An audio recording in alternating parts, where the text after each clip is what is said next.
नमस्कार, सत श्री अकाल, गुड इवनिंग, हैप्पी दीपावली। सबको तहे दिल से हार्दिक शुभकामनाएं।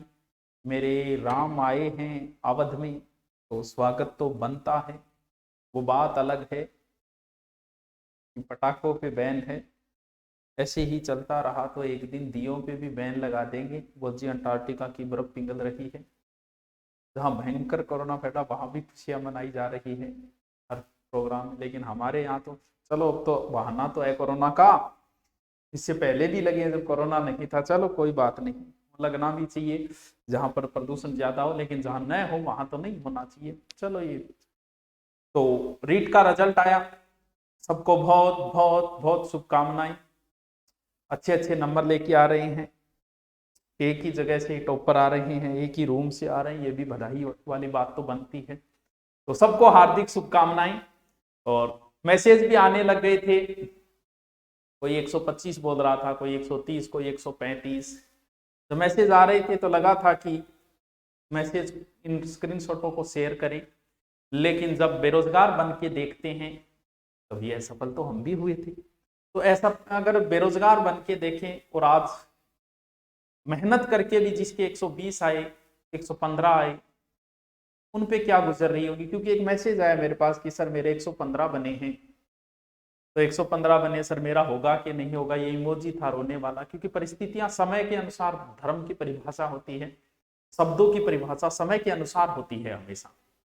राम नाम सत्य है, ये वाक्य बहुत अच्छा है, लेकिन ये शादी में बोलने लायक नहीं है। सॉरी, ये वाक्य भी बहुत अच्छा है, लेकिन जब डॉक्टर बोलते हैं ना सॉरी, तो परिस्थिति। आज से अगर मैं किसी के नंबर शेयर करता हूँ, स्क्रीनशॉट के 145 बने, तो इसके 120 बने, क्या उसने मेहनत नहीं की यार? उस पर क्या गुजरेगी? गुजर तो रही है, क्योंकि जैसे ही आए, आज तो दूध वाले को भी पता है, वो भी आते हैं बाहर लंबा गया मुन्नो थार बीएड तैयारी करा, कितना नंबर बना। फोन की घंटियां उनकी भी बज रही होगी, टेंशन क्या जवाब दे। 115 बने, सामने वाला सांत्वना दे रहा है, कोई बात नहीं, हो जाएगा, आपका हो जाना चाहिए। जबकि सांत्वना उसे भी पता है कि होगा कि नहीं होगा, ये इस चीज का सबको पता होता है, लेकिन सांत्वनाएं तो दी जाती है। ये नहीं कह सकते कि 115 वाले का नहीं होगा, 110 वाले का होगा, 140 वाले, क्योंकि अभी तक इस चीज का निर्धारण नहीं है। अभी 10 90 10 वाला वेटेज, वो चीजें पड़ी है। लेकिन कहीं ना कहीं आदमी इस चीज से फिर बाहर निकलना चाहता है, क्योंकि मेहनत तो उसने भी की है यार। 120 वाले ने भी की है, 110 वाले ने भी की है, 110 भी ऐसे तो नहीं आते, मेहनत तो उसने भी की है। तो वो बाहर निकलना चाहता है कि चलो यार नहीं हुआ, चलते हैं कहीं एकांतवास में, चलते हैं, मान लो खेत जाके बैठ जाता है। फिर वो जिनको अपने गुरुओं को फॉलो करता है, और चलो उनके देख लेते हैं, उनको देखिए तो वहां भी सिर्फ सफलता वालों की ही चर्चा हो रही है। कोचिंग को देखता है, कोचिंग वाले भी उसी की चर्चा कर रहे हैं जो सफल हुआ है। तो भाई क्या उसने मेहनत नहीं की जिसकी 115 आई? मेहनत तो उसने भी की है। और कोई व्यक्ति कैसे दावा कर सकता है कि मेरे पढ़ाए हुए सभी सफल हो गए? सफल तो उतने ही है, जितना परसेंटेज हमेशा रहता है वही सफलता का परसेंटेज है। आज किसके साथ खड़ा होना चाहिए हमें? सफल लोगों की? ऐसा सफल लोगों के साथ तो दुनिया खड़ी है ना। पता नहीं कैसे कैसे रिलेशन बना के खड़ी है। एक जमाना वो आएगा कि जब आरएस की पहली रैंक आएगी तो लोग ऐड देंगे कि ये आरएस पहली रैंक आया, क्यों क्यों, और ये हमारी कोचिंग के आगे से गुजरता था। किसी एक पुस्तक को पढ़ के 140 नंबर लाना बहुत मुश्किल काम। किसी एक संस्था से पढ़ के, 2 महीने पढ़ के, ये बहुत मुश्किल कार्य। जैसे मैं कह दूं कि बहुत सारे कहते हैं सर आपका योगदान है, मेरे इतने बने। अरे मेरा कैसे योगदान होगा भैया? मैं तो 15-20 नंबर कवर करता हूँ, कितना करता हूँ, मेरी हिस्ट्री का कितना कोर्स। ये आपका बड़प्पन है कि आप हमें ये श्रेय देते हो। तो आप सबको बधाइयां। लेकिन जो डिप्रेशन में है उनके बारे में भी सोचना चाहिए। ये 140 145 की मार्कशीट दिखा के उन लोगों को डिप्रेशन में मत करो, आज उनको मोटिवेशन नहीं मिल रहा। ये चीज तुम भी जानते हो और हम भी जानते हैं कि आज जिसके 125 बने उसको 145 वाली मार्कशीट दिखाएं तो उस पर क्या गुजरती है। क्योंकि 125 वाला तो दुविधा में फंसा हुआ है कि होगा कि नहीं होगा। और वो भी सोचता है यार मैंने भी तो ये किताब पढ़ी थी, मैंने भी इतनी मेहनत की थी, मेरे साथ क्या हुआ? वो 3 घंटे का दुर्भाग्य है कि किसी का साथ दे दिया, वो आगे निकल गए, कोई रह गया तो रह गया। तो ये मत सोचना कि तुम्हारे 115 आए, तुमने मेहनत नहीं की, तुमने भी मेहनत की है। और ये निर्धारण, ये 10-15 नंबर का जो अंतर है, वो कोई तुम्हारी योग्यता का निर्धारण नहीं करते। इस बात पे कतई तुम योग्य नहीं हो, इस बात को मत सोचना कभी कि तुम्हारे 110 बने इसका मतलब तुम योग्य नहीं हो। ये रीट एक अलग मामला है। रीट के अंदर सब सब्जेक्टों में इंटेलिजेंस है, जिसका सब्जेक्ट अच्छा है। बहुत सारे अध्यापक जो सेकंड ग्रेड जो बहुत सारी स्कूलों में, प्राइवेट स्कूल कॉलेज में पढ़ा रहे हैं, उनका सिलेक्शन रीट में बहुत मुश्किल है।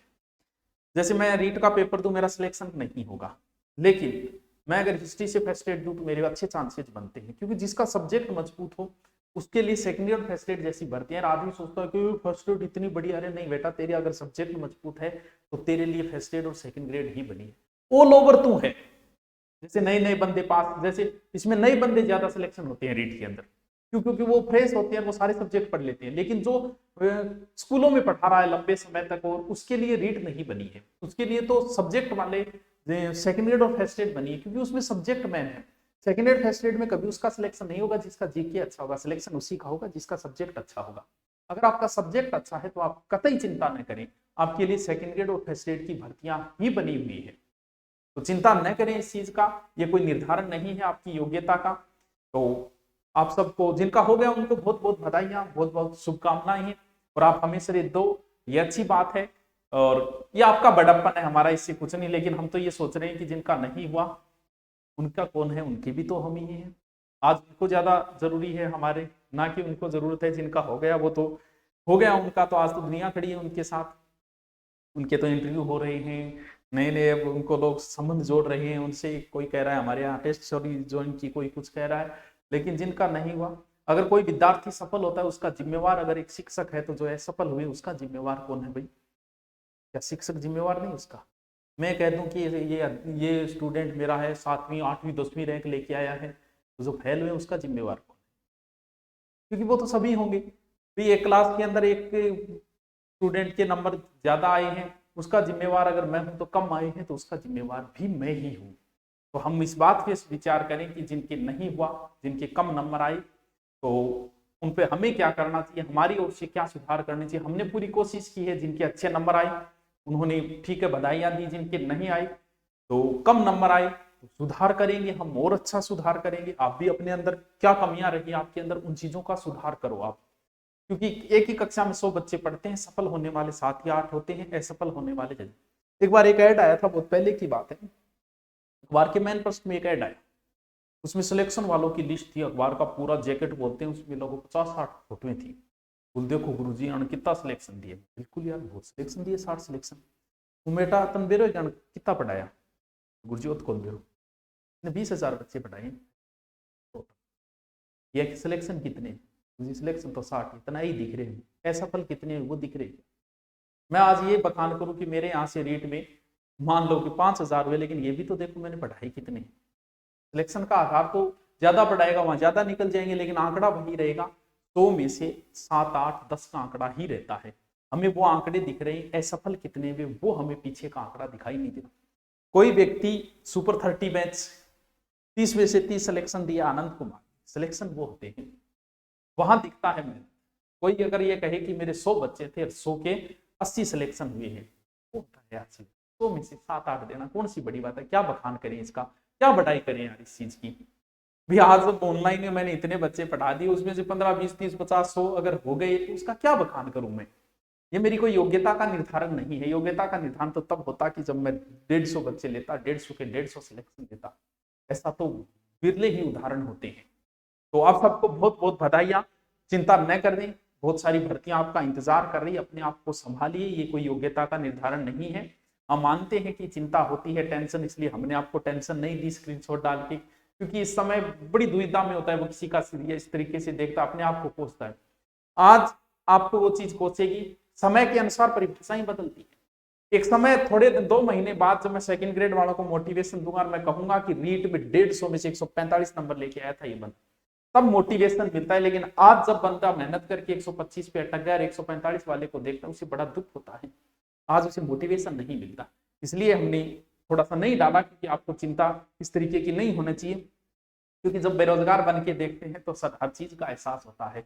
लेकिन एक चीज आप समझ लो कि दुनिया में कोई मोटिवेशन काम नहीं आता है। दुनिया में काम आता है आदमी दुख भी स्वयं को, ना दुख वाली रात कोई सोता है और ना ही सुख वाली रात कोई सोता है। सुख में आपके बहुत सारे साथी हैं, बारात में लोग आगे और मैयत में पीछे खड़े हो जाते हैं। आज आपने ये दुख आपने स्वयं झेला है, आपका किसने साथ दिया?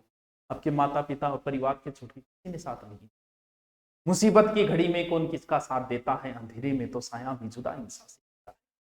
अपने आप में जब आज दुख आपको खुद को स्वयं को झेलना पड़ रहा है ना, और जो कह रहे थे कि सर दिवाली से पहले रिजल्ट निकाल दिया, हमारी दिवाली खराब कर दी, तो बेटा दिवाली तो तुम भी खराब कर रही हो। अभी राजस्थान पुलिस 2.5 महीने बाद राजस्थान पुलिस है, मेरे पास जितने बच्चे पढ़ते हैं, जब शनिवार को छुट्टी करनी थी उस दिन 60% बच्चे गए थे, और आज तो छुट्टी करेंगे गांव चले गए। 60 में से 40 बच्चे, 40 में से 30% बच्चे इस बात का वेट कर रहे थे कि कद गुरुजी छुट्टी देर करियो निकला। मात्र 10% बच्चे और यही रह के और दिवाली यही मना के तैयारी कर रहे। सिलेक्शन उन्हीं 10%। मनाओ दिवालियां। मैं अपनी माँ को खुश करने के लिए हजारों माओं को नहीं रुला सकता, तुम इसे एक दिवाली को खुश करने के लिए आगे की 60 दिवालियां बर्बाद कर रहे हो, इसके जिम्मेवार तुम स्वयं हो। क्योंकि आगे भी रिजल्ट आएगी, आगे भी भर्तियां आएगी, और सरकार टाइम तक नहीं दे रही है। 2-2.5 महीने में हर भर्ती का रिजल्ट निकाल दी, हर भर्ती को कर रही। तो आगे वाला जो तुम्हारा सेकेंड ग्रेड फर्स्ट ग्रेड का रिजल्ट आया, ध्यान रखना, आज पिछले 5 साल का तो रिकॉर्ड मैं बता रहा हूं, आज तक जितने भी रिजल्ट जारी में त्योहार से जस्ट पहले दिन हुए हैं, आज तक का रिकॉर्ड है ये।